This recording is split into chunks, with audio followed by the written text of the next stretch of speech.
Okay, Recording in progress. we welcome you to our COG meeting.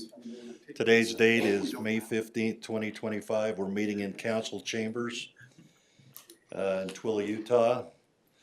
First item of business is a roll call. Begin with Twilla City, please. Mayor Wynn with Twilla City. Eric Schomburg, Twilla County. Scott Wardle, Twilla County. Jared Hamner, Twilla County. Brian Johnson, Rush Valley Mayor. John Olson, Vernon. Nanda Maley, Stockton. Neil Critchlow, Grantsville City. Craig Smith, Erda. Luke Clover, the Twilla Army Depot.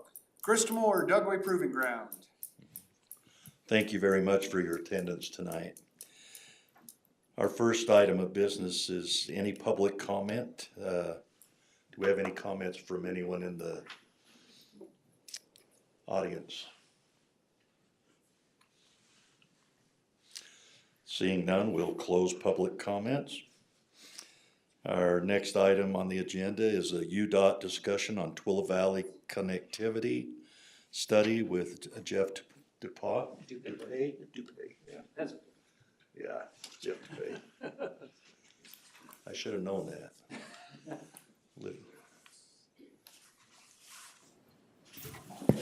Thank you for the opportunity for us to come talk with you a little bit about what we're looking at as far as the state road network here in the valley. We brought with us Kaito Inaka and Charles Allen with Parametrics. They're going to be leading the bulk of the presentation. Also have with us Travis Hare, who's out of our central planning office and is the official project manager of this project. The intent of what we're trying to look at is knowing the development that it is here, it's coming, communities are having, these pressures on you already. We wanted to take a look at what the state road network can handle. And so that's really the premise of why we're initiating this study. And that was actually a result of some of the feedback that you provided at our commission meeting when we did the tour last year. So it's led to, I think, some productive, but I'll be honest, difficult conversations because it's change, how we manage change, how we make those adjustments, and still try to keep some semblance of what the Twilla Valley is. But also there's opportunities as to what it can become. So with that, I'm going to turn it over to Kai and Charles. And when you guys come up, just kind of introduce yourselves, and we'll go from there.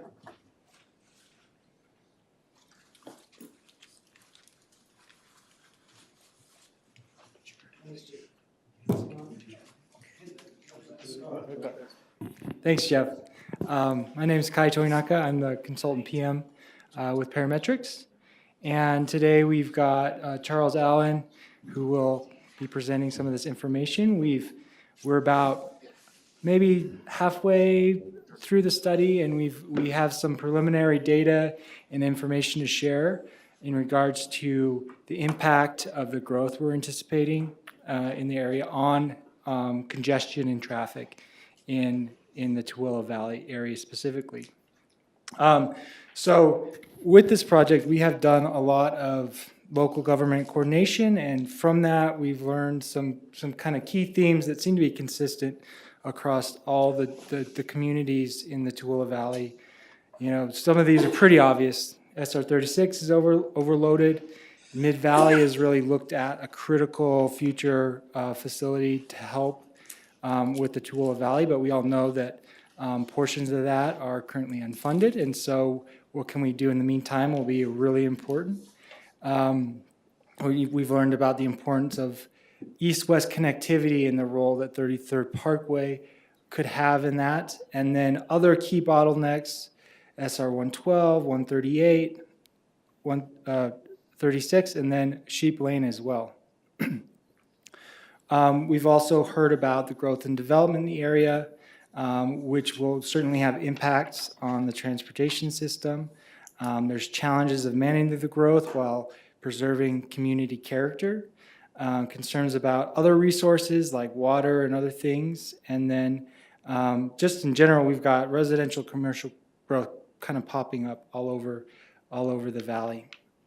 Another thing we heard, like a key theme from everyone, was on active transportation and trails and the importance of that as we look at these transportation facilities. That's not really the focus of this study, but we know it's key, especially as we look at connectivity throughout the valley. So what we're primarily showing today is some of the work that we've done to forecast the impact of growth on the transportation system. And a key part of that is really understanding the forecast of population and employment. And so what we did is coordinated with all the local governments to try and learn as much as we could about what development is coming in and what that looks like in terms of future forecasts for population and employment. So we looked at kind of established forecasts and then implemented on top of that more of this recent information on development. And so what this shows is just what that looks like over the next 30 or so years. So right now, in terms of population, we're just under 80,000 in the Tooele Valley. And you can see how that grows up to nearly 140,000 in the next 30 years by 2050. And you can kind of see how that's distributed across the different communities and the different coloring. And this is kind of where that growth is concentrated across the Tooele Valley. And you can see the kind of the tan to dark red is kind of the concentrations, with the darker red being the higher concentration of population. The teal highlights are just where we've made adjustments based on development information that we've received. So now we're looking at employment, and this is where we're seeing really significant increases over the next 30 years. So right now we're just at 20,000 jobs in the Tooele Valley, and that's anticipated to grow, and this is just based on development information and other forecasts, to triple to over, almost approaching 70,000 jobs in the valley. So really significant employment growth, and this is in large part driven by the inland port authorities that have three kind of different areas for development. And again, this is where that employment growth is concentrated. So with that, we kind of get into traffic forecasts. So we take the population employment information and we use a state tool, a UDOT developed forecasting tool to help forecast future traffic patterns that's based on existing data. And in that model is a representation of the transportation system. The current model currently only shows some key funded infrastructure improvements that are identified in the Unified Plan, which we know doesn't really represent a lot of the local plans and the county plan. And so what we did was try to develop a realistic future network to model these future population employment conditions on that is reflected on the local plans that we received from all the local governments, and also based upon our coordination with the local governments, because some of those plans are older. And so what we've modeled is basically a network that we feel is locally agreed upon, but we understand is not yet finished. And that's kind of the key thrust of our final product with this plan is identifying a network that really works for all the communities and helps support the state system and performs adequately so that we're not, in gridlock or at risk of stranding people when there's corridor shutdowns. So we took the population employment, we fed it into the model, which has a representation of the of the roadway network or a future roadway network. And then from that, we get traffic forecasts. And with that, I'll hand it to Charles. Thank you, Kai.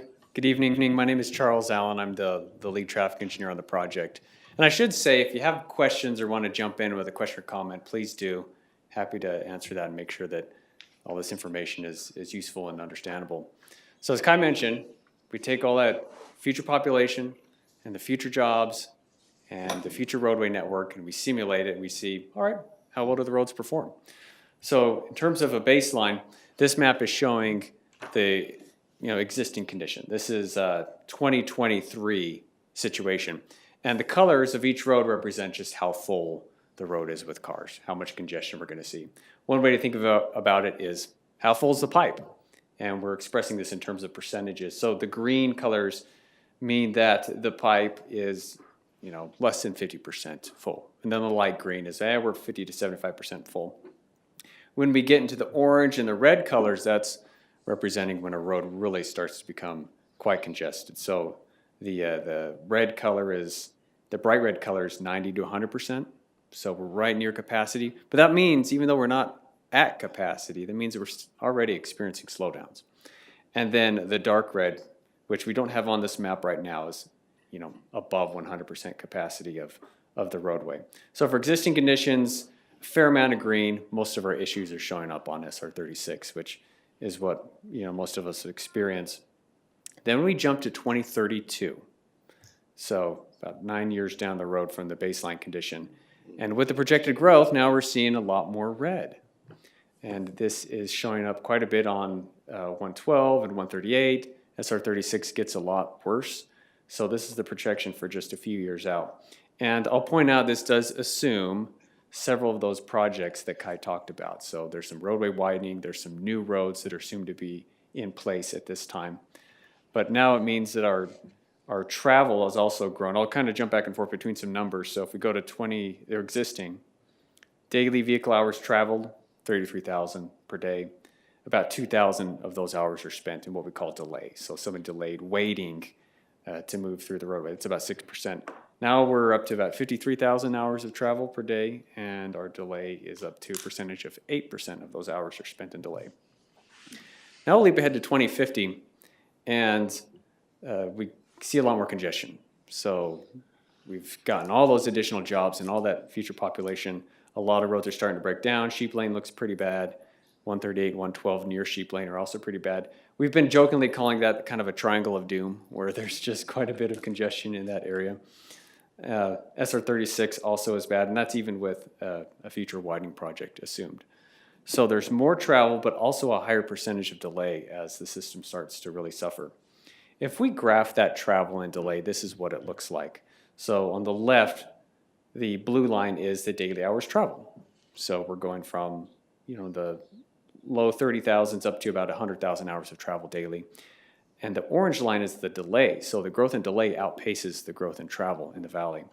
And if we look on the right, just a little bit different way to quantify it, and that's looking at miles traveled. So number of miles traveled every day by all the travel within the Tooele Valley. That grows, but the delay amount outpaces the growth in the actual amount of travel.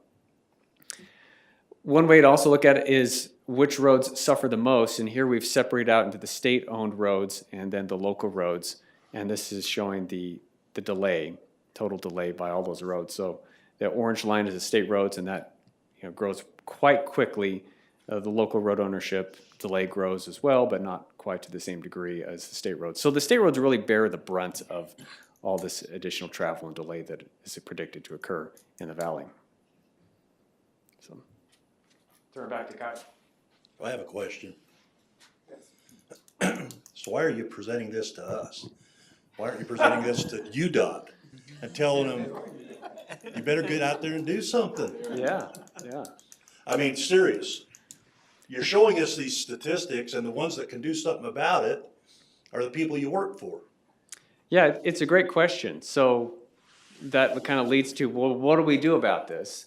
And it is going to need to be a shared solution. There's things UDOT can do, but there's also important to build out the local road network. Understood. For all communities. But we hear from UDOT, well, we're 20 years out on Mid-Valley Highway, we're this and that, and I don't know, you're over state roads. And money gets spent on the Wasatch Front, because of course that's where the population Yeah. center is, but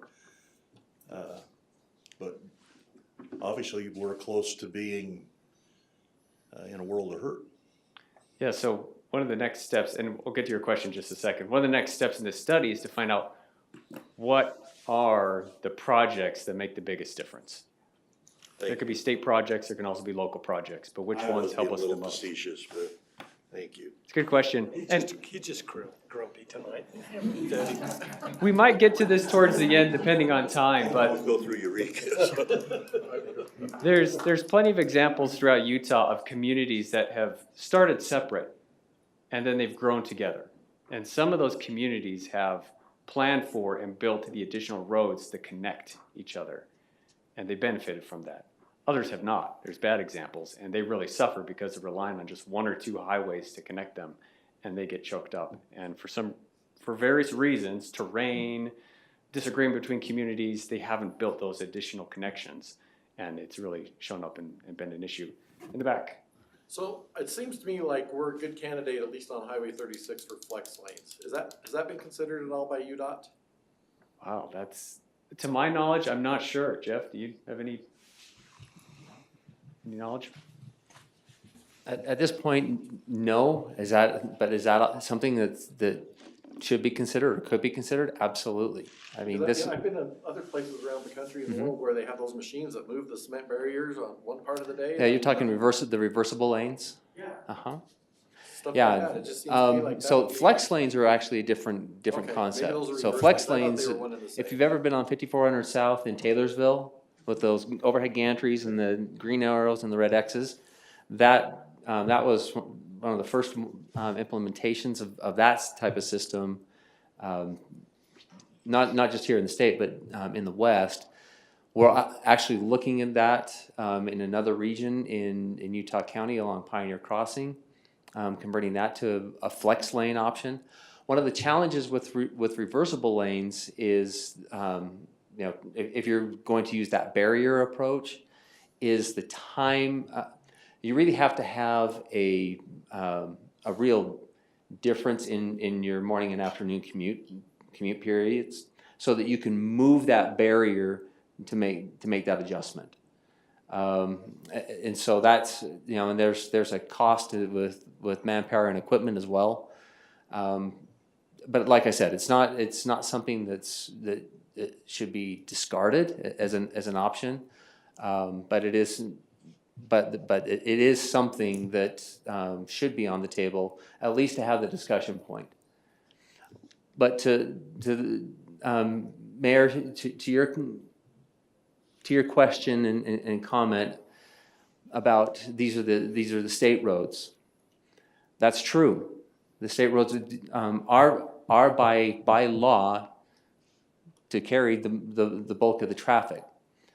That being said, and what this is showing here is that without a good interconnected local network, those conditions will get even worse. So Jeff, if we're looking at an example, would you say that the south end of the Salt Lake Valley, 90th South, 106th South, 124th, the widening of those areas, like from Redwood Road to 5600 West in West Jordan, is a long overdue project that is not always necessarily a state issue? Or when we're talking 13th East in some areas, the connectors coming into those are the things that we have control over now. Yep. Before we get to that point. Correct. That is not going to be like, hopefully we're never like the Salt Lake Valley, but the congestion could be similar too in some ways. Absolutely. I mean, that it's really that order of magnitude, right? That you're talking about. But the issue is it's still a consistent issue. And I live in Utah County, and there are some communities where it's not a great example of what to do. I've been in meetings in the past where the conversation was, well, that's too big of an impact on our community. Let the other community take care of that. That's, we strongly encourage not taking that approach, because if, like Charles pointed out, if we don't have a robust connected local network outside of the state network, it just makes things operate even worse. Yeah, and I should have finished. No, I know that we can do our part, absolutely. but I'm just saying, it showed that the heavy brunt of this was the state roads, and I just wonder when people in there look at that and say, okay, we've got to allocate some funds to make 36 a 4-lane highway or something to make that happen, instead of 3 lanes from Lake Point to Stansbury and then clog it back up again. It's, Yeah. So those types of things. Well, and just, sorry, Travis from UDOT, that's why we're here. Part of the reason that we came out here and needed to do this study was we were seeing, the program that I run is called Emerging Areas. And one of the things that we want to try and do is get ahead of it so that, to Jeff's point, we're not looking back after everything's built and going, why didn't we do this? Your point about there's only so much money and that pot is becoming in some ways smaller right now, that's true. And there's, the population is where it is right now. The effort for this is to go, there's large chunks of the state network that are unfunded. And if we can get some movement on the network and buy-in on what needs to happen next, it's easier to make that argument of like, hey, they're ready. They want these things. Like, everybody knows that Mid-Valley I had somebody come up and ask me about Mid-Valley before I even sat down. And so I think everybody knows that we need that. It's just, how do we move the ball in terms of that big list of projects that UDOT needs to get done and move you up that list. And so that's part of what this is meant to do, is go like, okay, if we can get buy-in that everyone's committed to a local network that works, we can do this and we can do this, and let's identify, it makes it easy to make that argument that we need to invest more in this. Thank you. Question here, and then Kendall. Yeah, absolutely. I totally understand what you just said and what you said, but one of the things that concerns me, well, it doesn't matter if it concerns me or not, but the Mid-Valley Highway, if I'm not mistaken, and some of you can correct me, but if I'm not mistaken, that has been on the table for 10, 15 years, if I'm not mistaken. Now, the development that you guys are currently doing down on the south end, Utah County, and I know you know what I'm talking about, the brand new highway that you guys are doing right now. Yep. How did that wasn't even a factor when the Mid-Valley Highway was already on the table? How did that skip that, and now it's being built?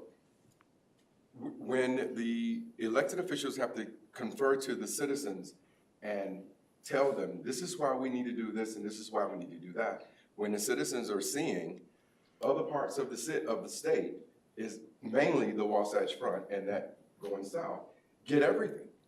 And we get nothing. So we can go to the citizens and say, well, we may have to raise your taxes because we need to improve these roads. We're improving these roads so that we can tie into UDOT to help alleviate the traffic situations, which is great. But you as a taxpayer, you were like, wait a minute, we've had this out there for years, and yet the other area of the state is getting their stuff done, and we're not. So why are you raising my taxes to get this road completed when nothing is gonna happen? I mean, it's just like he was talking about widening 36. And again, I'm not being rude. No. I'm just speaking, because to me, 2100, that was on the table years ago. The commissioners, the past commissioners, county commissioners, had that on the table. They had that with you guys about bringing 2100 around the mountain. And that just disappeared, which was another way for us to get out of the valley. The study from Harriman that was done about going through the mountain the legislators gave them money to do that study. I think it was $99 million. That disappeared.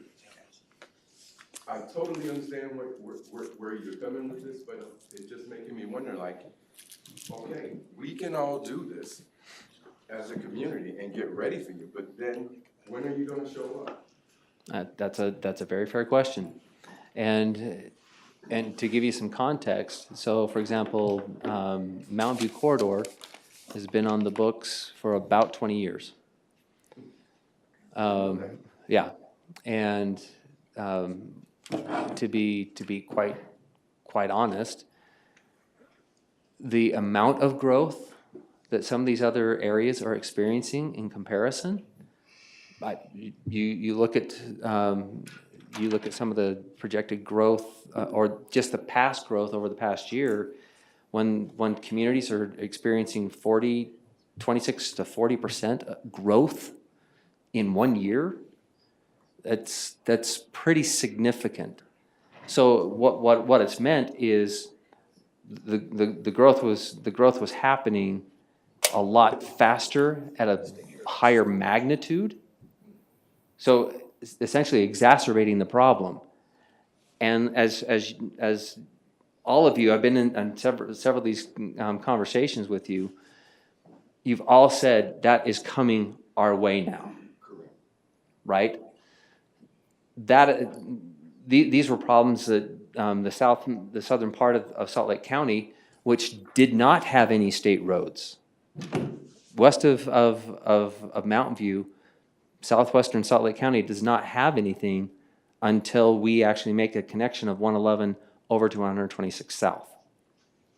So it's like I said, these, at the beginning, these are some hard conversations that need to happen. I want to give Kai some more time, but I want to get to Kendall's question, and I also have some additional information that I want to throw at you when Kai's wrapping up. Thanks, Jeff. And I just wanted to point out, I think this might be helpful just for general context. This map I put back up are funded state widening projects for the Tooele Valley. So we've got programmed widening of the first section of Mid-Valley, and then we have phase 2 widenings of 138, 36, and sections of 112. And then, of course, in phase 3, the southern portion of Mid-Valley. So I know that the focus is on that middle segment of Mid-Valley that's not currently funded and on the map, but there are investments being made. But there still are issues, particularly with the growth. And another kind of thing that makes it difficult is a lot of that anticipated growth is very new. And so when a lot of the existing program projects were planned for, a lot of that growth wasn't really on the map yet. So, but anyway, to rewind back, based upon the information that we've done so far to get to our forecasts and our population projections, we developed, kind of a problem statement that will kind of guide us into the next phase of our work. And so, in short, there are significant delays on the state network based on locations, the locations of major development.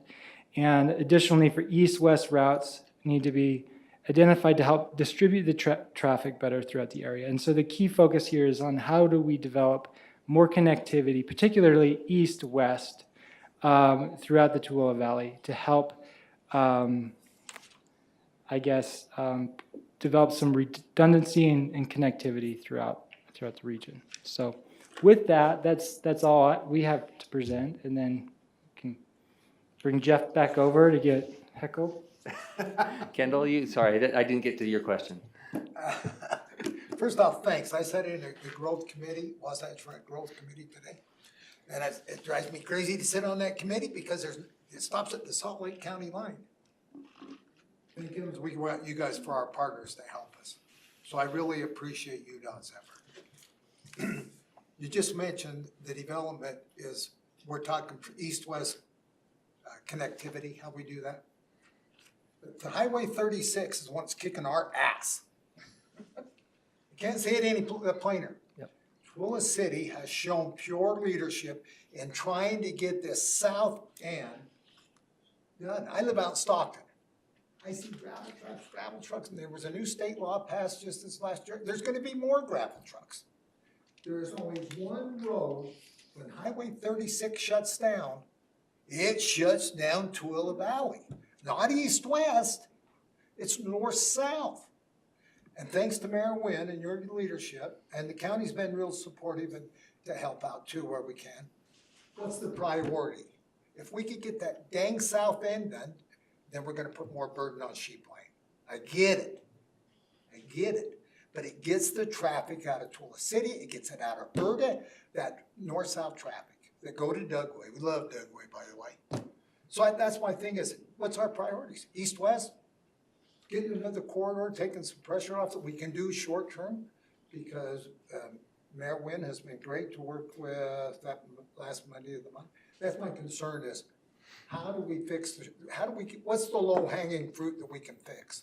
And I think it's the south end of Mid-Valley Highway. Now, a lot of moving parts for that middle section, but if we can get it to Sheep Lane and get it out on the freeway, that's gonna take a lot of pressure off 36. One point to make out, sorry, Jeff, is as more employment opportunities develop within the valley, we see a kind of a shift, not necessarily a total shift, but you get a lot more internal traffic.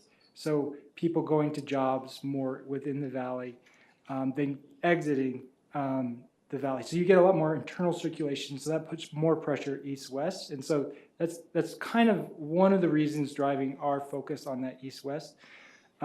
Because like we showed, I think there's a tripling of employment opportunities within the county. So you're gonna see people shifting from exiting the county for employment and more internal trips occurring. And the east-west roads are the things that we have some control over. And that's one of our points is, so to your point, Kendall, I agree that Mid-Valley is key. And one of the things to, I hope you recognize is we update the long-range plan every 4 years. We're in year 2, starting to round the corner to get into year 3 before we do a final or the next update to the long-range plan. And you're going to see, based on this analysis, what we've heard from you, we will see some additional changes to the long-range plan.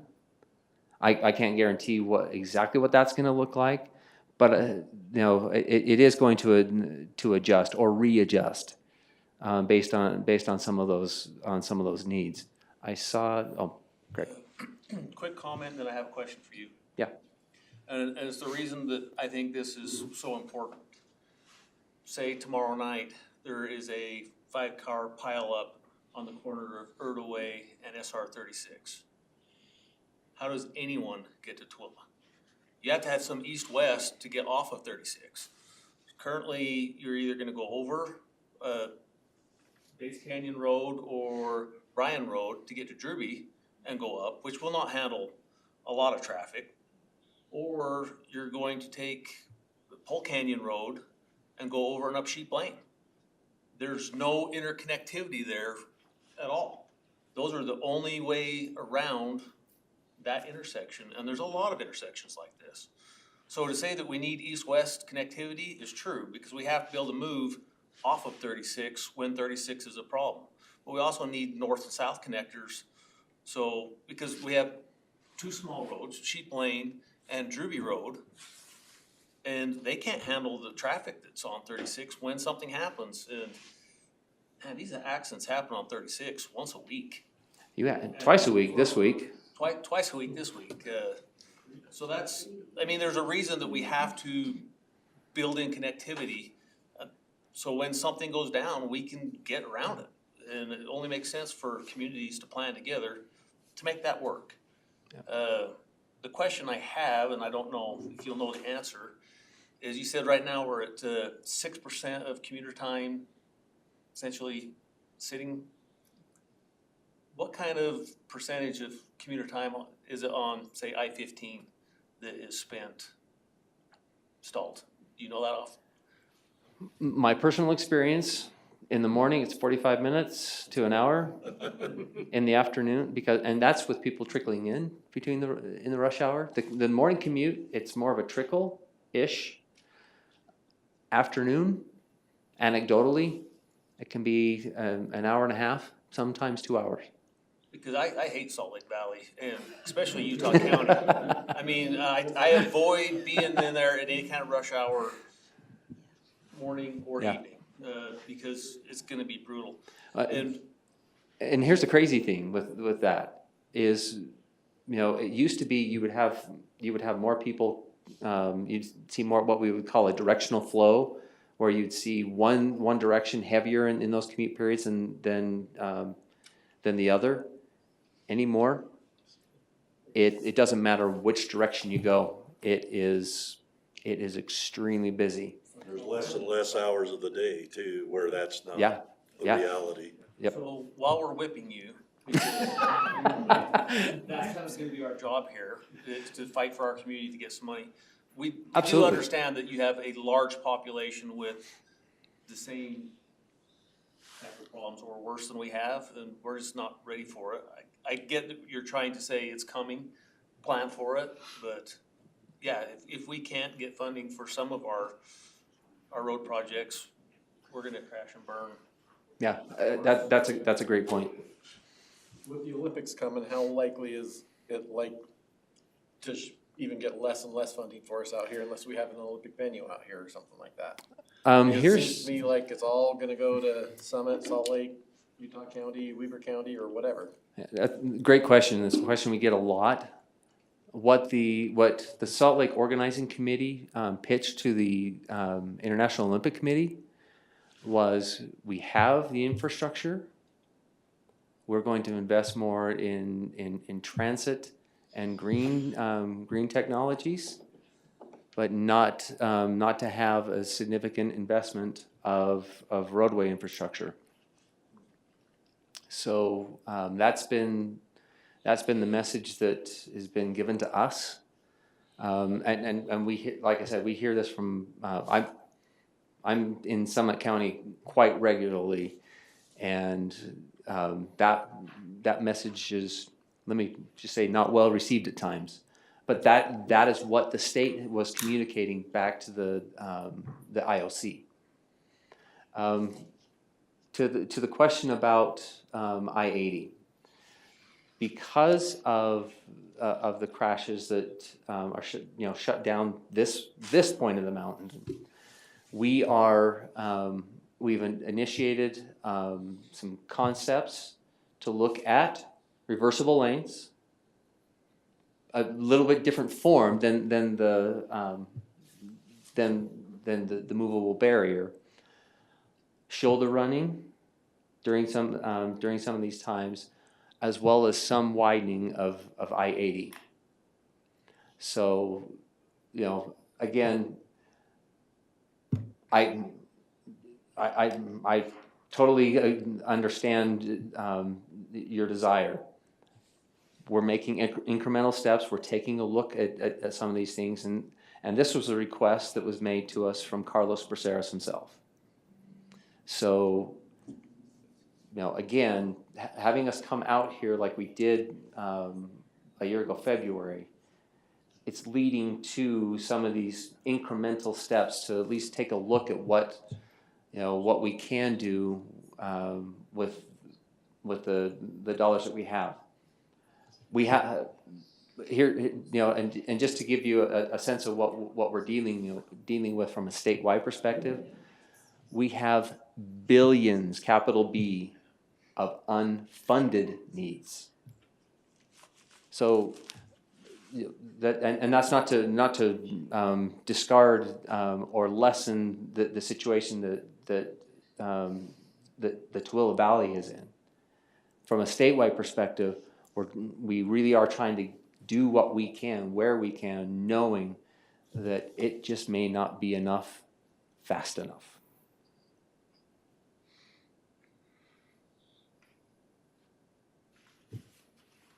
Again, coming back to the south end of, on Mid-Valley. Again, we meet this once a month, and with UDOT folks. Yep. And, Debbie, maybe you can jump in here and answer the details better than I've got. But we're working with the depot. The depot has been great to work with so far. We're moving along. It's pretty low hanging fruit for this, I mean, in construction time kind of deal. We're gonna get a UDOT, we're gonna get an intersection down, hopefully down on Sheep Line down there, maybe someday. So isn't that low hanging fruit? The east to west is gonna take some time. Yep. But if we can get that short, and the city said we can put it up their road and work together, Debbie, if you jump in maybe, to say, how do we take the low hanging fruit off so we can open up that end to get to Sheep Lane, to get out to the interstate? And so maybe you could, We're really just waiting for UDOT to finalize the agreement with the Army Corps of Engineers. It is at the Army. Their not funding, but their employees were cut not too long ago. I don't know if you heard about that.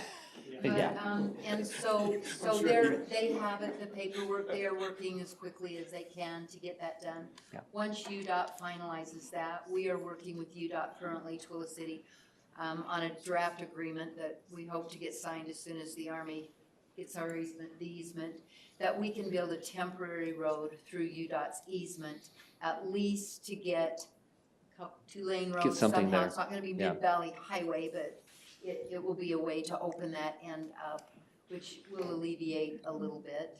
Yeah. But, I mean, connecting with ERDA at 1200 West and there are other ways that we can connect internally. And I kind of get the east-west, but east-west is just as important as the north-south. It's those points of dispersal. We gotta do it all. Yep. Okay, so which east-west would you recommend that we try and focus on as a community? Would it be the 33rd Parkway, Erda Way? Would it be Village Boulevard? With the study, I don't think we're at that level of recommendation at this point. So I envision us, coming back and giving you another update.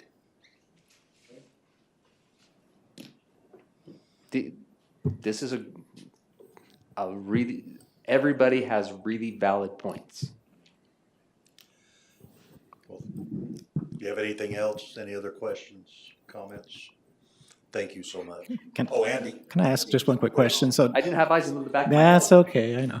Do your models include in what happens once the rest of the Mid-Valley is built, what impact it has on everything else? Does that alleviate a whole bunch, or is it still deep, dark red on some of those?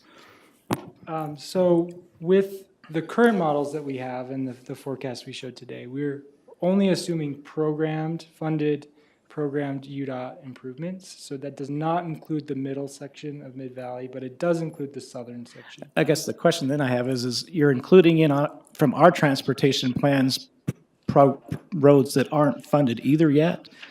Why isn't the state doing the same thing? If you're including ours, you should include yours just so that we can see what it looks like. So that maybe that helps us know what else we need to do.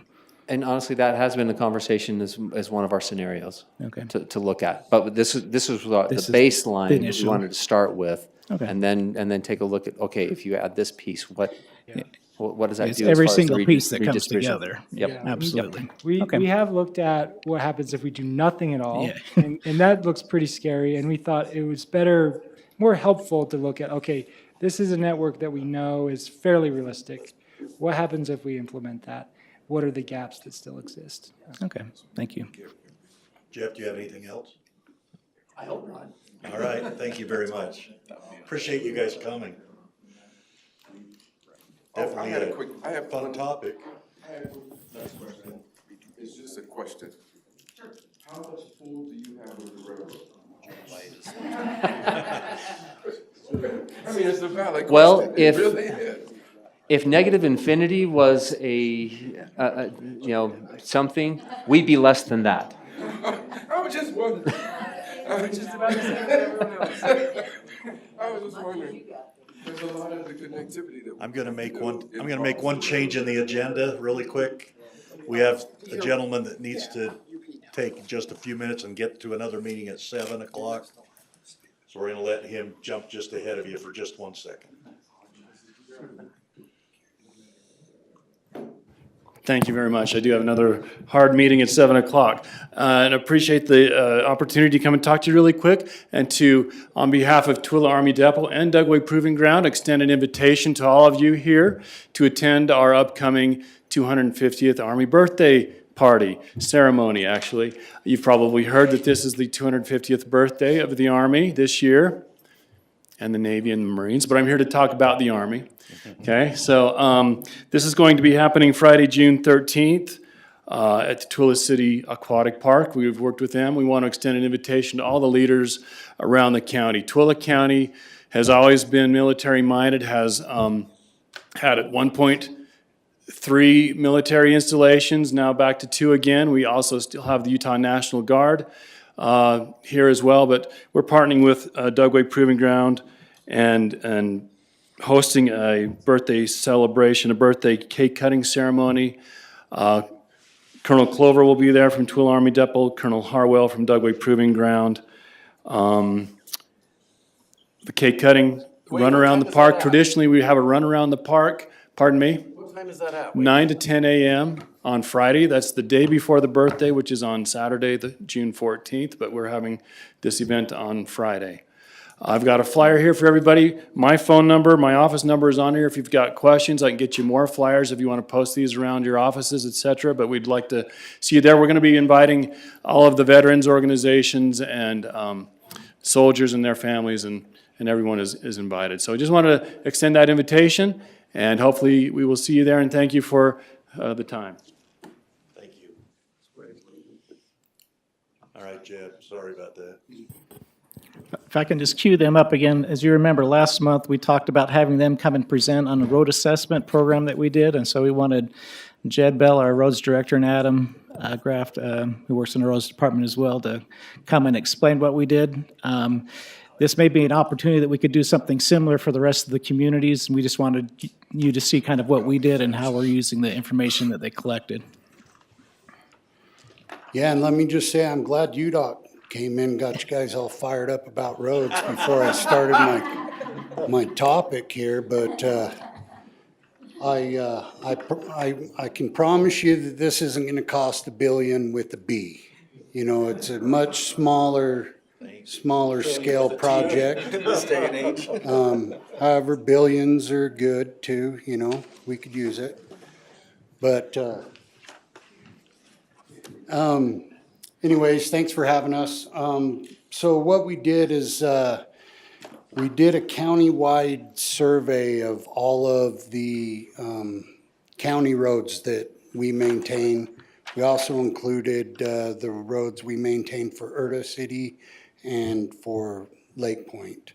The pavement assessment we put out to bid as a solicitation on the state procurement website. And what they did is they basically collected a bunch of data from, where'd you go? There you go. They collected a bunch of data in the roads that identified all of the distresses. We created a county database using GIS where before this project started, we had a line that kind of identified the road. And what we did is we went through and surveyed all of the edge of asphalt and created what's called a polygon, which is basically a segment. And then from that, in this assessment, we can put together what we present to council and use to determine what roads we maintain each year and what treatments are best for those roads in our 5-year pavement maintenance plan.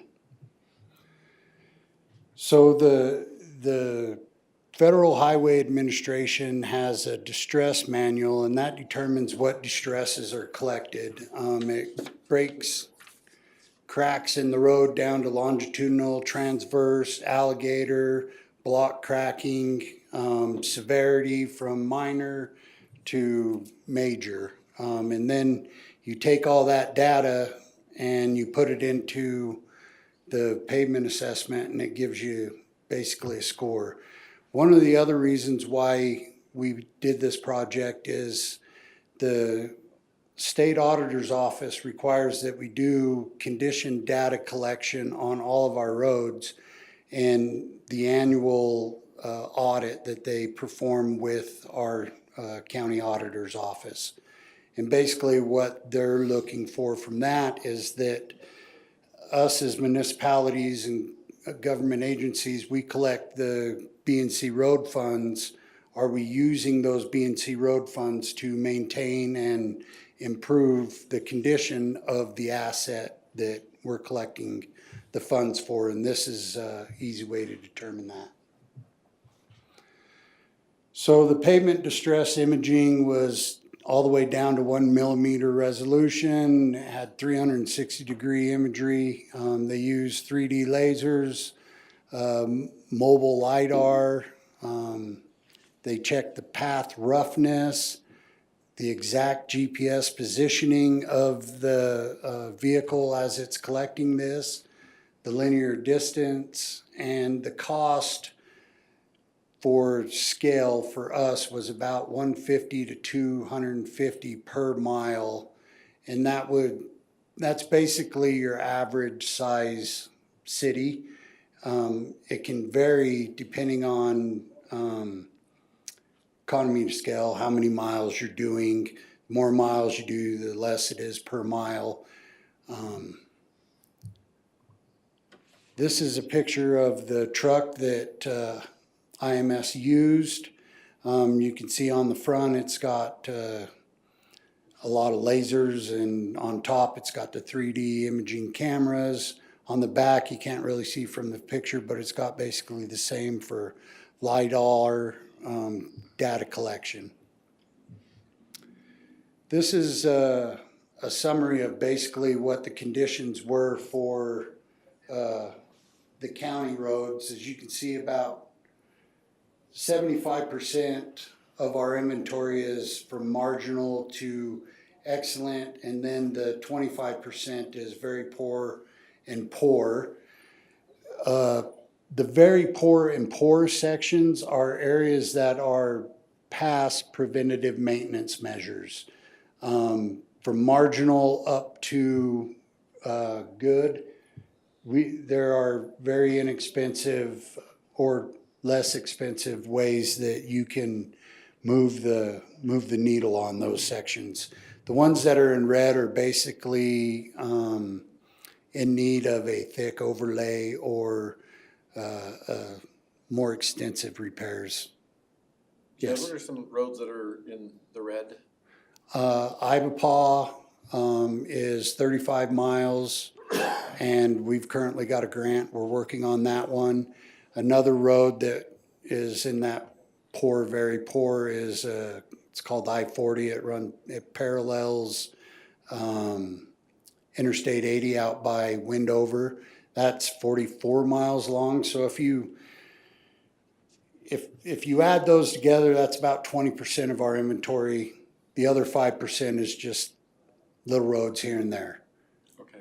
But for the most part, those are the two roads that make up that, the very poor. Why would you have a road parallel I-80 that? Well, it used to be I-80, I think. And when they built I-80, they kind of left it there, and it got handed over to the county probably 50 years ago. Can you just close it since they're using I-80? Well, you can,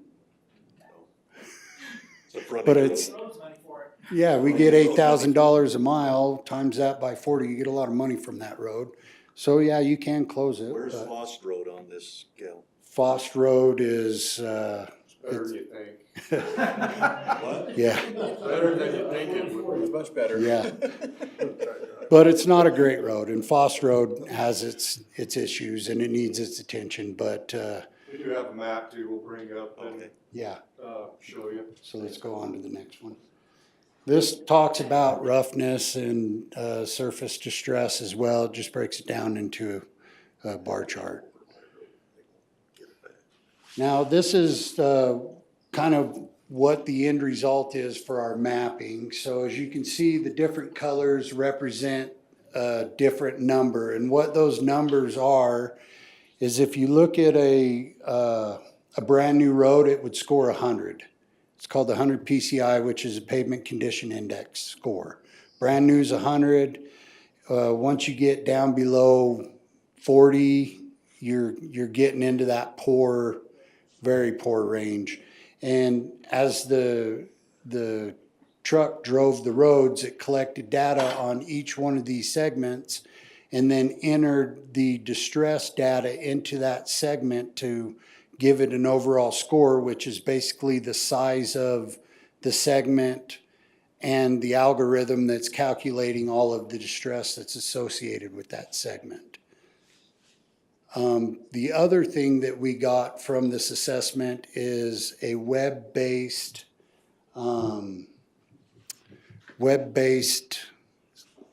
subscription, I guess you would call it, where you pay for a year.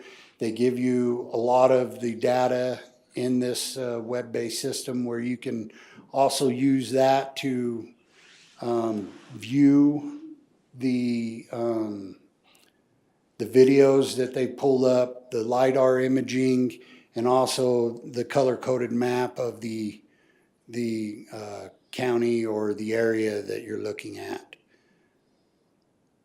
And I'll let Adam kind of zoom in and show you how that works a little bit. So these are kind of some of the roads that we've got. This is Stansberry. These are some roads in Erda. And you can actually click on the road, like this one is a failure that we just did an overlay on. And with this, you can kind of basically drive the road with what they give you. You can stop at any point. And over here kind of shows you the cracking, and you can bring it up on its own separate screen and kind of really look at one of the points on it. If you see something you like, you can check stop signs, you can check whatever, zoom in on something that you really want to see. I mean, there's nothing on that road, but When you're in Stansberry, you can look at trip hazards on sidewalk, ponding and curb and gutter, reflectivity with signs. It's pretty useful. It's a useful tool. so, and this basically also has your PCI rating down here at the bottom, red being very poor to purple or black being excellent. Let's see Moss Road out there while you're going south there.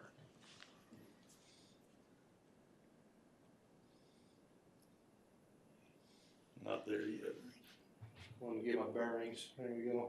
Green. Very good. My roads are real bad. Must have shook the laser loose when it was on.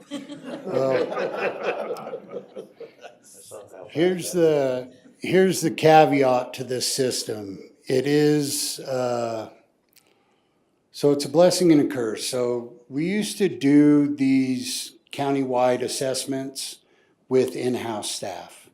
And that would take a couple guys from the staff. They would drive the roads, they would count the linear feet of crack on this segment of road, how many square feet of potholes it had, so on and so forth. And then we'd enter that data into our asset management system.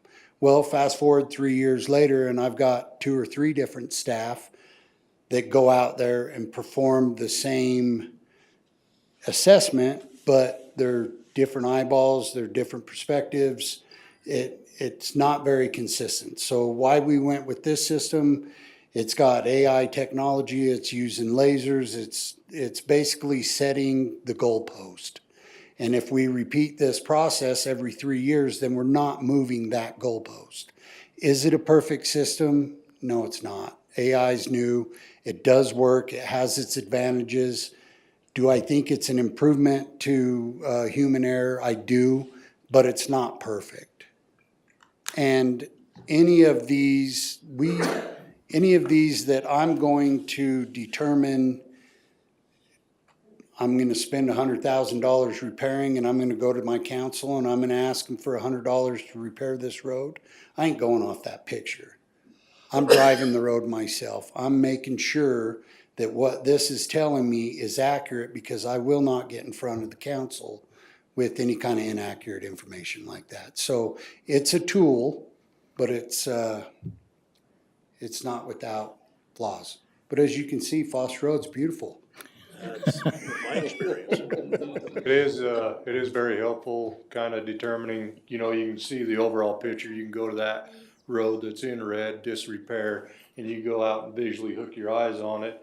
And, we got 405 miles of road. To drive them every day is not realistic. So if you can get a base point where, that's red, let's go out and see what kind of treatment it needs, it helps save a lot of time. How does that tell you which part of the road you're on, though, when you see that picture? It's in sections, so,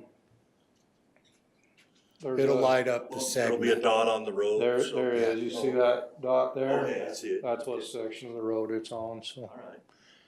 And it'll basically, it'll drive the whole road for you. You can kind of see, it's not real time, but it was at that time, so. And we completed or finished this project, basically with all the data and getting the map put together in December of 2024. So we've had it for, 6 months. We've been working on it. We started on the project, I think, around May of 2024. So, but it's a good tool, and See how good Faust is. Well, no one drives I-40. I started to one time and I turned around, went back. You got a free lane. and kind of where the idea was on why we wanted to bring this up in this meeting is that, for you guys to hire somebody to come out and do your 8 miles of road, you're gonna pay a lot more than $250 a mile. But if we could all get together and find a way that we can do your roads with Tooele City's roads, with Grantsville's roads, with our roads, then all combined, we've probably got 550 miles of road, and it'd be a lot less expensive. So Just pay our there's share. some complications with that, because we'd all have to be on the same page as to what we want as an end result. We'd also have to, probably break it down into different segments, because I'm fairly certain you guys' survey data in Vernon is a little bit different than the amount of data we have collected in the county, because you don't have 3 full-time GIS guys. So But we there's quick, some things you'd have to work through on that. but Jed, one of the things that we did as well, I can't remember how much it cost us to do all of the roads in Erda, Lake Point, and ours and unincorporated, but we looked, if we did all of the rest of the roads, everybody else's, we figured it'd be about $50,000. Now, this could be a COG application that we could apply for to do that for everybody, and then maybe in a few years, we're all on the same cycle. We just do everybody's at one time. Then it helps you, let me rephrase that, helps you make decisions based on something that's consistent across everybody's jurisdictions. Now, does that mean that you do just the red roads? No, because there may be 3 people that travel on that red road, and there may be 4,000 that travel on the yellow road, and it makes a lot more sense to fix the yellow road than it does to fix the red road at that time. So it's just a tool for decision-making, and so if that's something that, we could help with that if you'd like to do that. It's up to COG whether you'd like us to do that, but we just wanted to present that. That's a tool that we're using. If that's of interest to you, please let us know.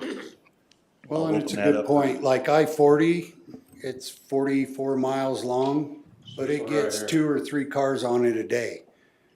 To fix I-40, you're talking $35-45 million for 3 cars a day. That's just probably, so at It this is point. more passable than it was. We have Yeah. done some work We on it. we do maintenance to it now, and we're fixing it, but to reconstruct it, it don't make sense, so. Any comments or questions? How do you guys feel about it? Is this something Twila City would benefit? We're interested. Yeah, Brantsville? This is something that would be awesome for us. Yeah.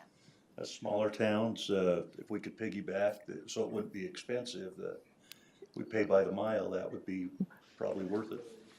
But if you just want to have a COG application that we submit for this, for all of the rest of you, we can do that.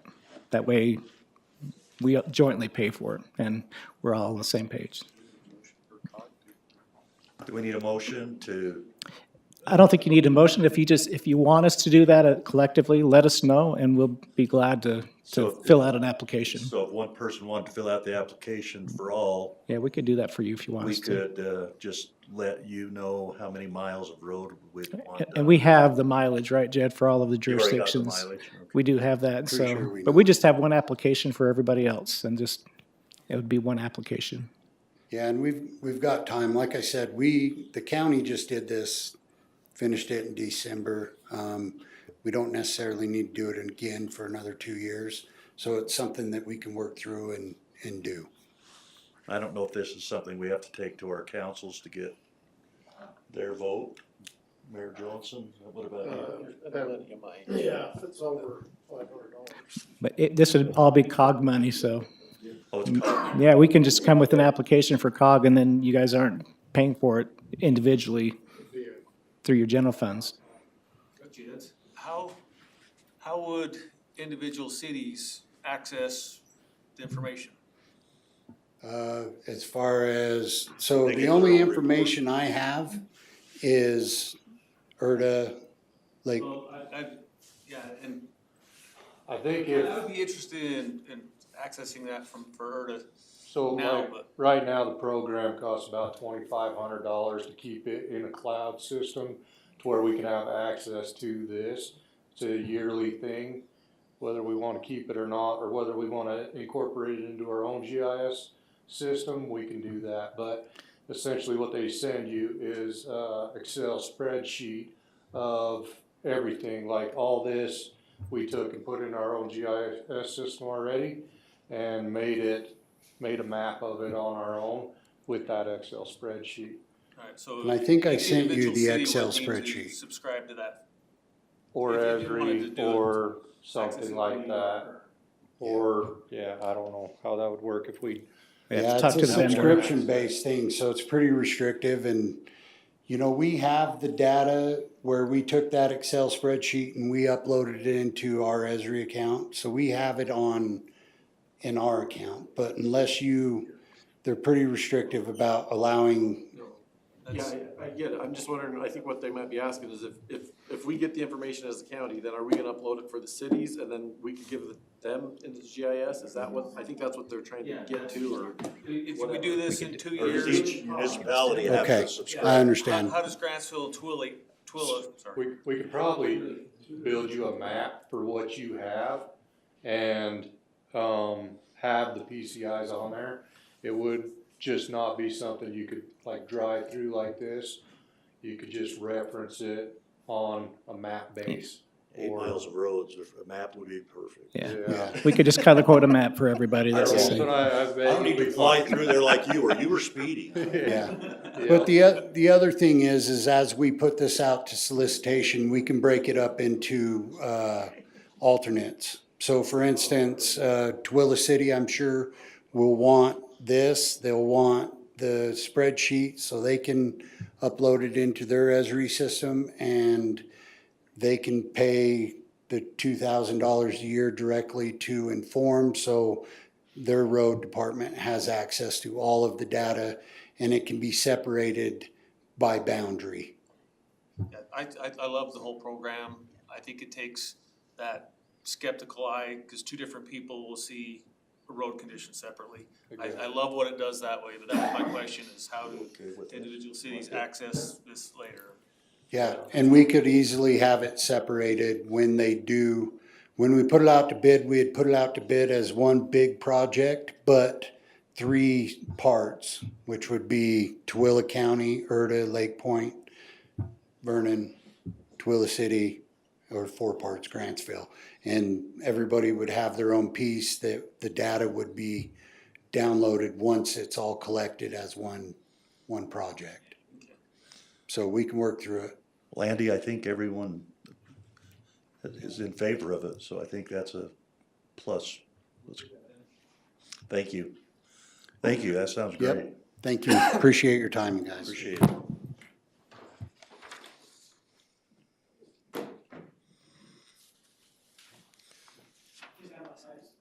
I'll just take a couple minutes. Andy's up.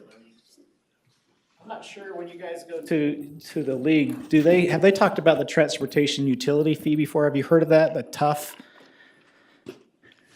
Okay, so a couple of cities, I think there's 11 or 12 now, have passed this, and what it is a fee that you place on your water and sewer bill.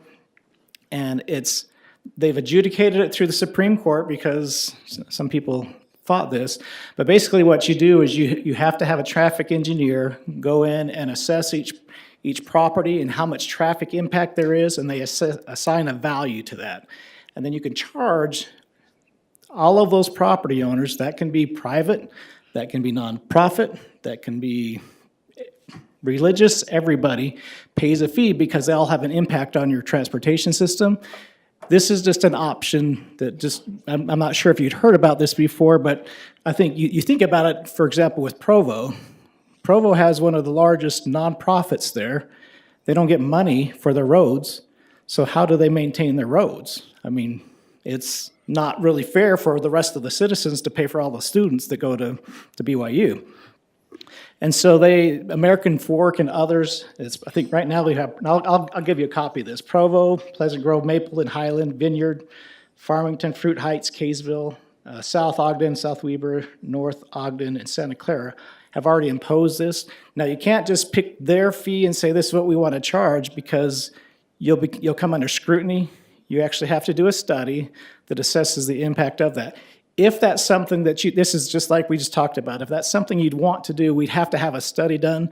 Now, each of you could do that independent if you'd like to, or it could be something we do collectively, to have a traffic engineer do a study saying, if you're going to do this, here's what you could charge. And then it's up to each of your city councils to actually do that.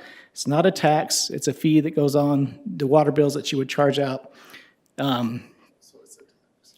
So. You don't have a water bill?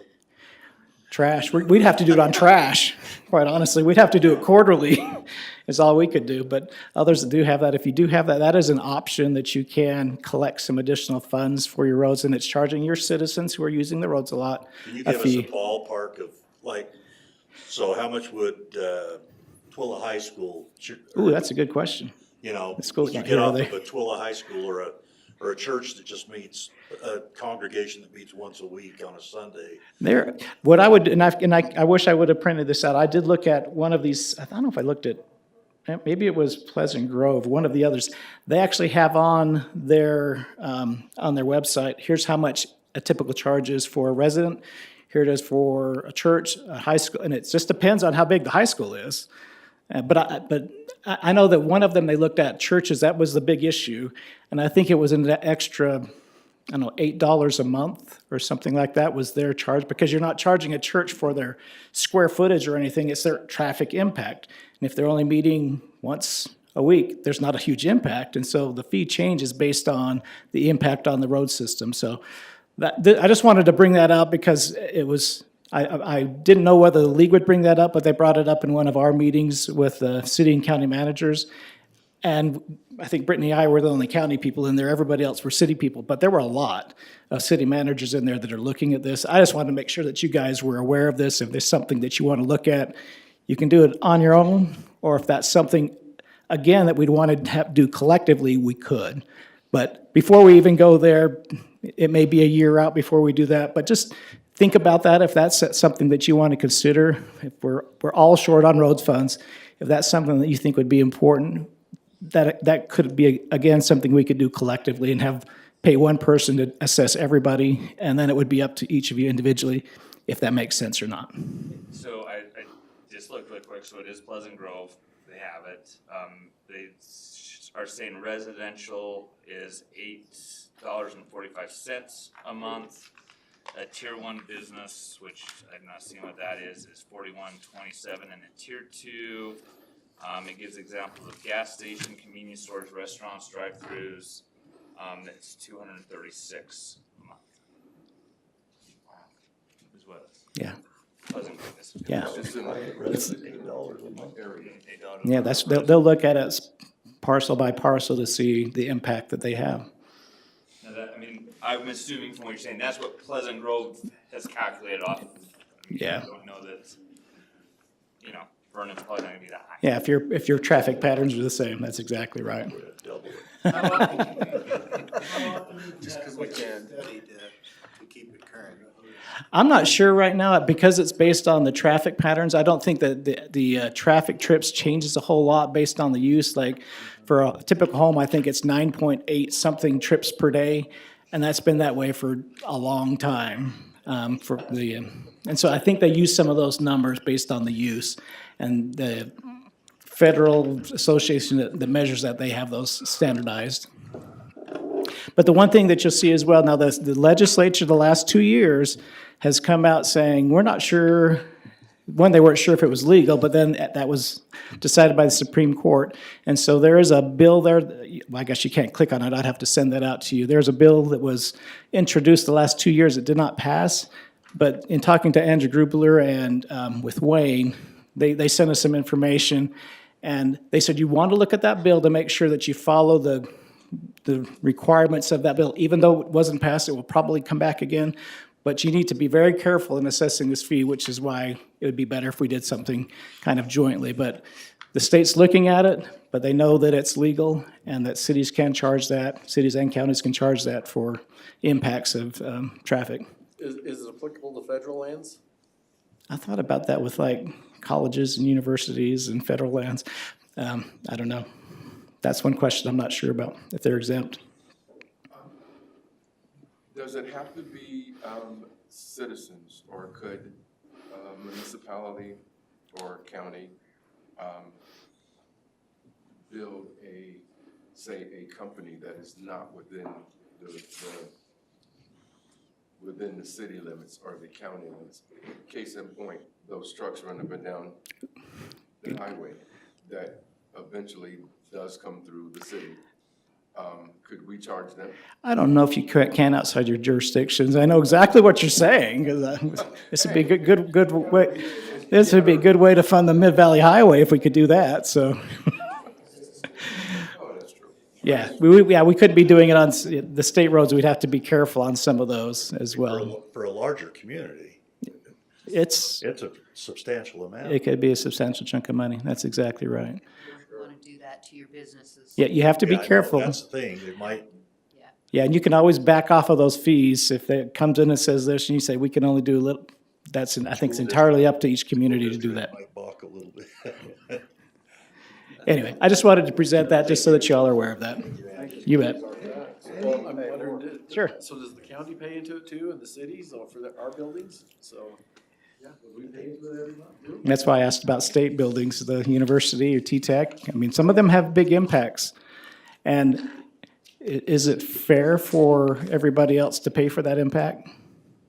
Well, then the residents are paying it twice or 3 times, for the school district, for the county, for the cities, That, and their homes. yeah, this is part of the tax. Yeah, please, Kendall. So would it be good to go ahead, just like the previous discussion with the roads, to say, let's get the study done? and then Landy give it said to us waiting. all? Yeah, what I would recommend is you get with, y'all are going through budgets right now. And so start having this discussion with your councils to decide whether this is something that you're interested in. And if it is, then that's something we could look at next year. I think would be best just to kind of, let's prep the ground a little bit before we do anything like that right now. Okay, you bet. All right. Next item on the agenda is approval for our April 24th meeting. Minutes. I hope you had an opportunity to read through those. Megan sent those out to everyone. If there are no corrections, I'll entertain a motion to adopt. So moved. Been moved and seconded that we adopt our meeting minutes from our April 24th meeting. All in favor, say aye. Aye. Any opposed? All right, next item is Rochelle giving us a Discussion on roads. Haven't heard about that today. I'll tee this one up as well. So in the last few months, I know we've had a couple questions, I think, from both Twill and Grantsville about the intersection of 112 and Sheep Lane. It's been pretty complex, and I wanted Rochelle to come and explain kind of where we're at with this project. And we've had 3 different partners, federal, state, and private, that we've had to deal with on this, so. Okay, thanks, Rochelle. I think there's a theme tonight. Transportation seems to be the key. So UDOT is currently working on installing a light at SR 112 and Sheep Lane. The design is pretty much done. We did ask them to look at a couple of things, so that's delayed it a little bit. When that came to light, the Army Depot contacted the county and asked about this road, what would the possibilities be of getting a road to where their truck traffic could come off of I-80, take Mid-Valley, Sheep Lane, and go directly into the depot. That would keep some of their trucks off of 112 or 1000 North. And we still have a lot of commuter traffic on Sheep Lane, but at least it gives them a little better direct route. So we took this to the council, asked the council what their thoughts were on this, and the council was very supportive. So what we are currently doing right now is it's out for design. The road is designed, the subdivision is out for design to be drawn up. We'll subdivide and dedicate the road, and then we'll have the 2 lots that are county property. You'll see the lot to the east of the road will become a lot, and then the rest of it to the west. The thought on this is, and the reason it curves like it does, is that it will connect to the future depot fence road is what we call it today. But it shows on the Tooele County Master Plan as well as the Grantsville City Transportation Master Plan. And that road, if it takes a really long time to work with the Army Corps. And Christy, I don't know how to say her last name, so I'm not even gonna try, Mayor, is currently working, her and the mayor have been working with the depot to see if we can shift their fence a little bit so that that road could be possible. There's some right-of-way on the county side, there's some right-of-way, is it Nygreen? In that area, behind Anderson Ranch, but some of it's gonna have to come out of the depot as well. They seem very supportive in working with us and getting this transportation network put together. That will give us an east-west road, but only from this point to Mormon Trail. Are there any questions? I've had a lot of questions, so. What are those 2 existing roads there? Are those dirt roads? Yes. That's our current access That point private into that property? property. Yes, it's county property. Oh, county. It's a county redevelopment agency that owns that property. So we're right across from Deseret Peak Yes, Complex. the Peak Complex, yes. The Peak. Yeah, they rebranded. Are we under a name change now? Every time you say that, you have to buy Parks Correct lunch. So it is the Peak Sports and Entertainment. That you have, if we say it, you have to buy them lunch? That is so I good. already know my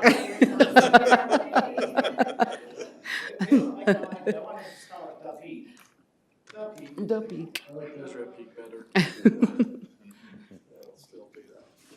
For everybody.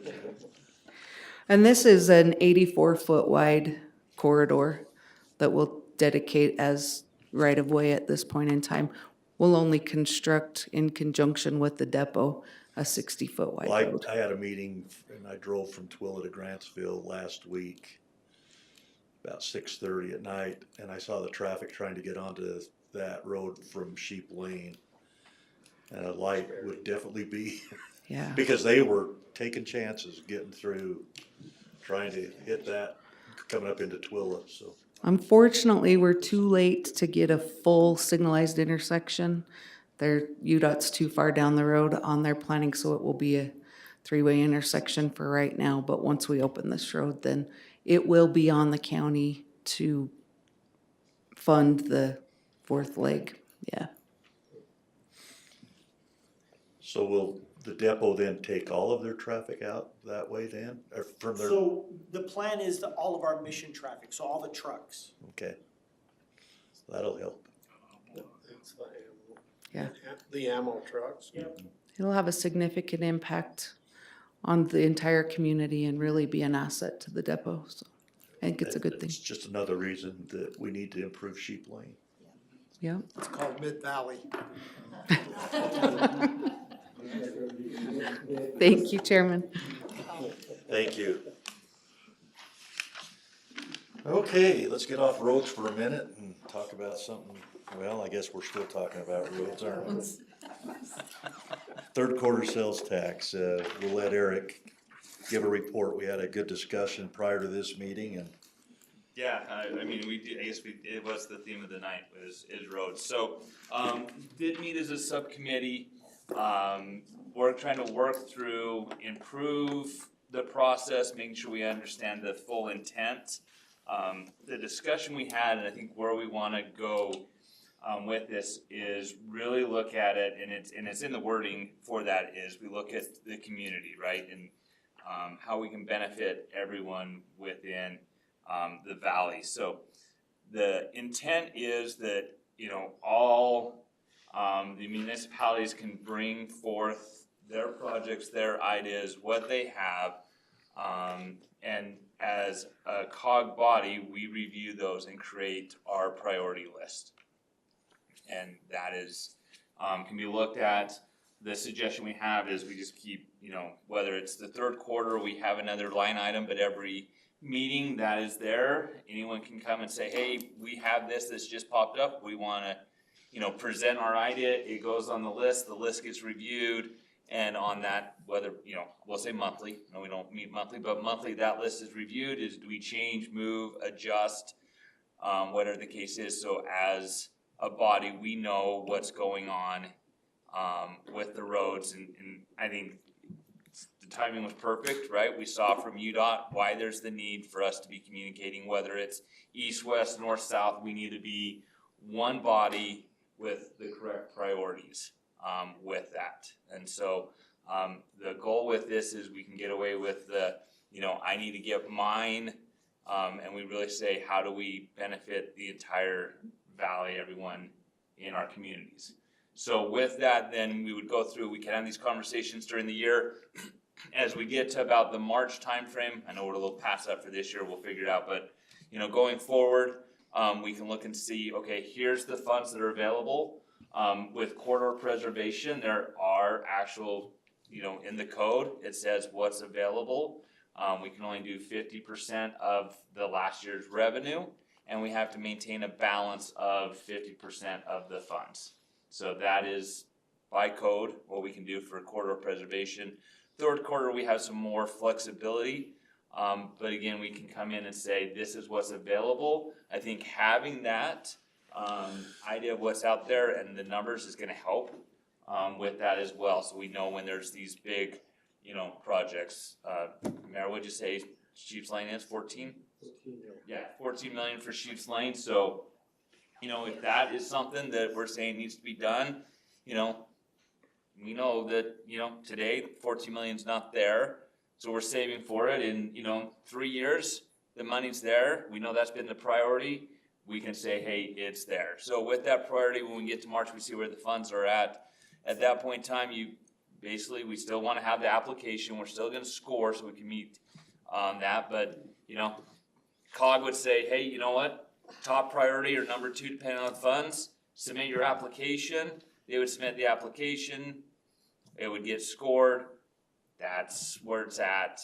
And it's gonna make it easier, but again, we're not fighting as much. So I think, did I cover the highlights of? yeah, I think you did. We're trying to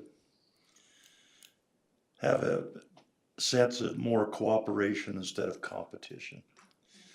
And with this presentation of east and west roadways and Sheep Lane and Mid-Valley and all of this, we decided or discussed in our committee that really the Twilla Valley, Grantsville, Twilla City, Erda, Lake Point, Twilla County, you know, you start talking 33rd Parkway and Sheep Lane and this and stuff, and Stockton, Rush Valley, Vernon, I mean, that's totally out of our jurisdiction, but we know that that's what this valley needs. this is where the majority of the population is. And so we, in a spirit of cooperation, then we would say, let's put our weight behind this list of projects that we add. You know, these are our top five priorities, and then we discuss, well, should number 3 come up to number 2 or number 1, or should one, we can discuss priorities rather than discussing how am I going to get my pet project done? Because I'm fighting with Twila City or Grantsville or Stockton or Rush Valley to get my little bit of money that's, it's not gonna mitigate a whole lot of congestion out where I live, so. And the other thing with that, I mean, we've talked about within the corridor preservation, right, we do have the ability to provide funds for repairs. So then with that, we would still look at having a dedicated amount for Rush Valley, Vernon, Stockton. I think for you guys where you could say, you'd still have to apply, right? So we still have that application, but we would be able to say there's X amount available that you could budget. And you know, I think we talked to the 3 of you can decide, you know, do you take a third every year? Do you rotate it through, right? What's gonna work out? But that way you're still getting some of those taxes, you know, there. So that's, you know, still part of what we talked about. So, So I'm sorry, I wasn't in that meeting, I had another commitment I had to be to. How do we do that on a scoring sheet? Do we say you've been this priority for this many years, therefore you get a certain number of points on the scoring sheet to make that work? So we or- could, I mean, we did talk about potentially having that added to the scoring sheet. I think the real hope, and maybe we put it in there and then hope it's done this way, that priority and basically coming before COG, and we know that's who's gonna actually apply, right? So that's, that, we look at and say, okay, there's, just truly making up numbers, there's $2 million available. Priority, you know, the project number 1 is 2 million, and we're like, that's what we want. So we say, Twila City, prior to 1, that's yours, so go ahead and fill out your application. Or it might be, we'll use Might be a 33rd joint application. Yeah, 33rd Parkway is it, and it's actually gonna be both Twila City and the county. So you do a joint And Urban. application, or right, whoever it is, you do a joint application, and that's the only application that actually is gonna come before. But there was an application submitted, so from a code, we got an actual formal application. We scored it, right? So we went through that process from code, and that's how it was awarded. If there's, you know, say 2 million and project 1 needs 1, project 2 needs, you know, 500,000, and you know, we can say, okay, both of you put it, and that's what's gonna fund. The hope is it takes away the competition that I wanna get mine by doing that, having these conversations.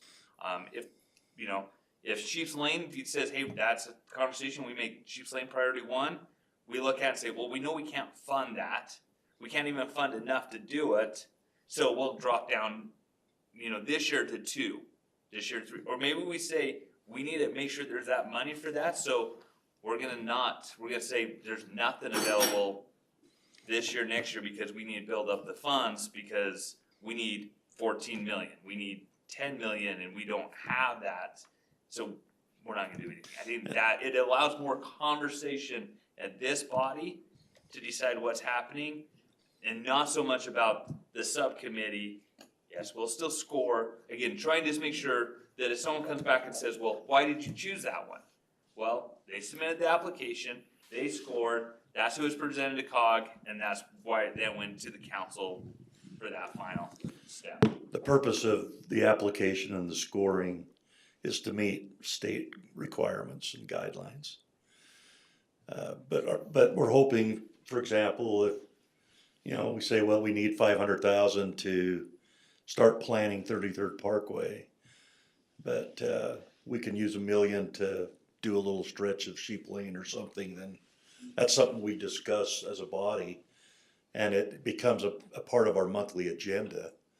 that it's a line item on their third quarter sales tax discussion, and we list priority 1, 2, 3, 4, 5, whatever.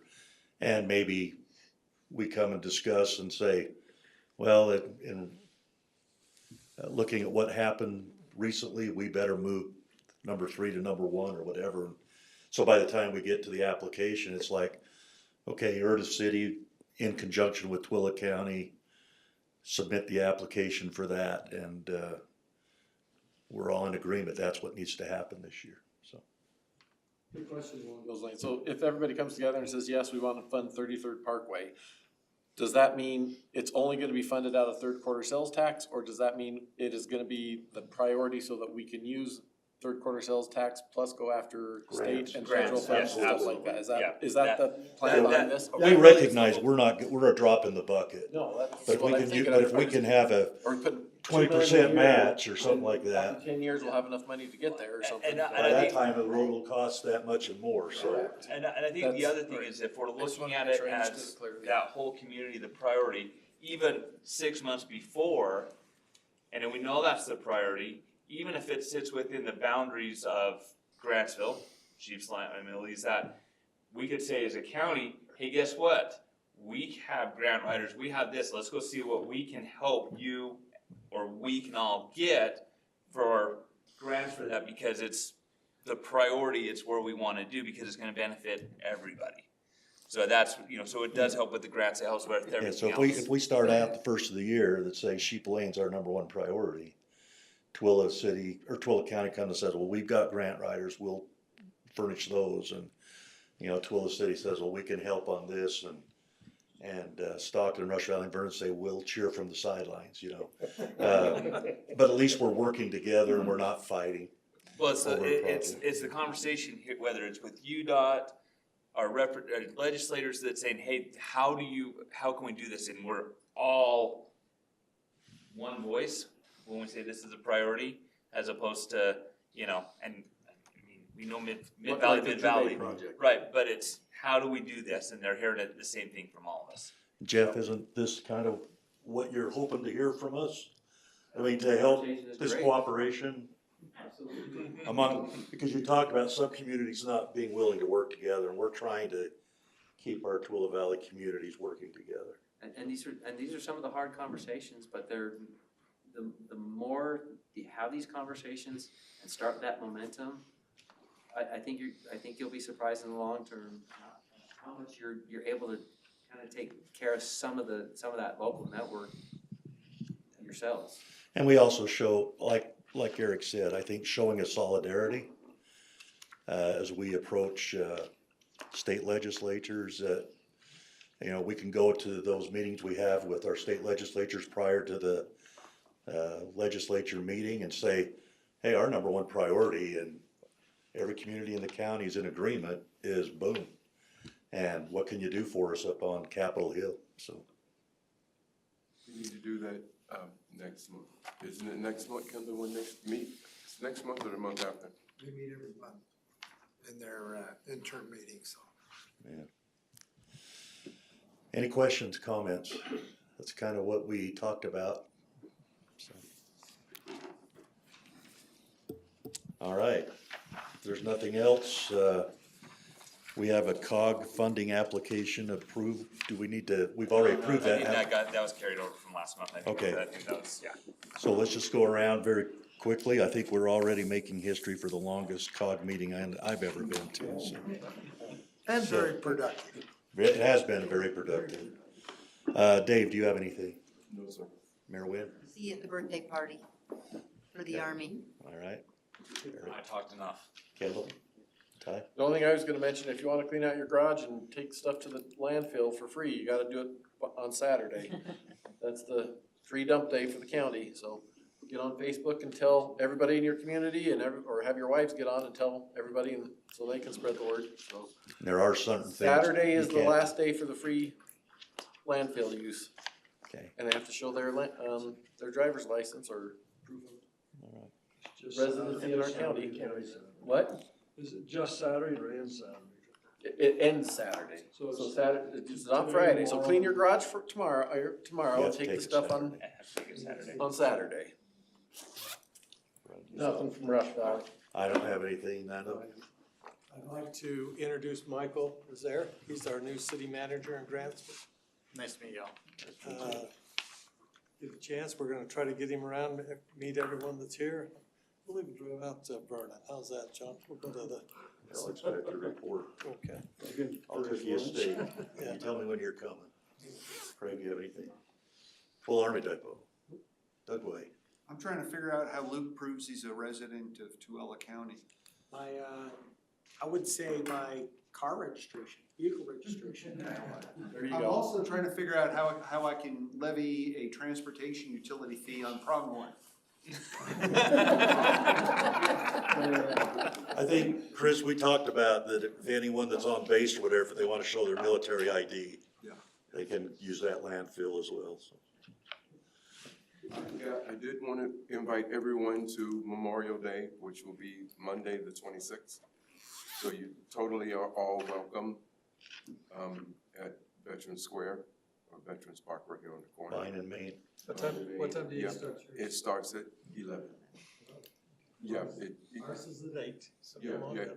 Yeah, I'm glad you said that, because you have plenty of time to get there. If there's nothing else, I'll entertain a motion to adjourn. move we adjourn. Motion is adjourned. It's been seconded, adjourned. All in favor, say aye. Aye. We are adjourned. Thank you.